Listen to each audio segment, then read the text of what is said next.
நகர்ப்புற உள்ளாட்சி தேர்தல் தேதி அறிவிக்கப்பட்டிருக்கக்கூடிய நிலையில் சென்னையில் 24 மணி நேரமும் கண்காணிக்கக்கூடிய வகையில் 45 பறக்கும் படைகள் அமைக்கப்பட்டிருக்கின்றன. தொடர்பான கூடுதல் விவரங்களோடு இணைகிறார் செய்தியாளர் நந்தா. விவரங்களை பதிவு செய்யலாம்.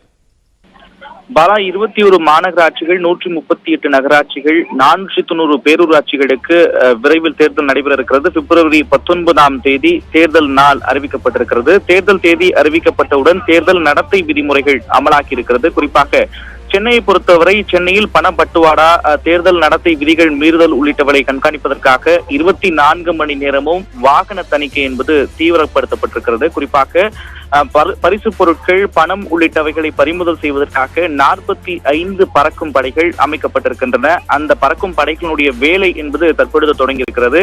சென்னை முழுவதும் இருக்கக்கூடிய 200 வார்டுகளிலும் இந்த 45 பறக்கும் படைகள் தொடர்ச்சியாக கண்காணிப்பில் ஈடுபடும். விதிகளை மீறக்கூடியவர்கள் உடனடியாக நடவடிக்கை எடுக்கப்படும்.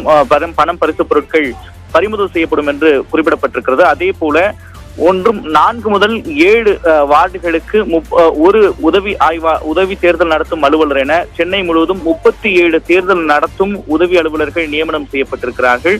அவர்களுக்கான பயிற்சி வகுப்புகள் இன்று சென்னை மாநகராட்சி அலுவலகத்தில் மாநகராட்சி ஆணையர், தேர்தல் நடத்தும் அலுவலர் ககன்தீப் சிங் பேடி தலைமையில் நடைபெற இருக்கிறது.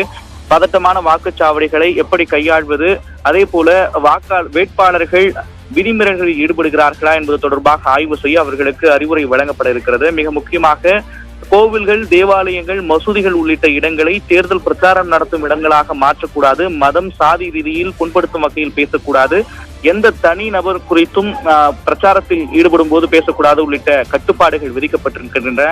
அந்த கட்டுப்பாடுகள் முழுவதும் இன்று முதல் அமலாக்கி இருக்கக்கூடிய சூழல்ல தொடர்ச்சியாக மாநகராட்சியினுடைய பணிகள் வேகம் எடுத்திருக்கிறது. அடுத்தடுத்த கட்டங்களில் நடைபெறக்கூடிய ஆலோசனை கூட்டங்களின் அடிப்படையில் அதிகாரிகள் அவர்களுடைய பணிகளை தொடங்க இருக்கிறார்கள். பாலா,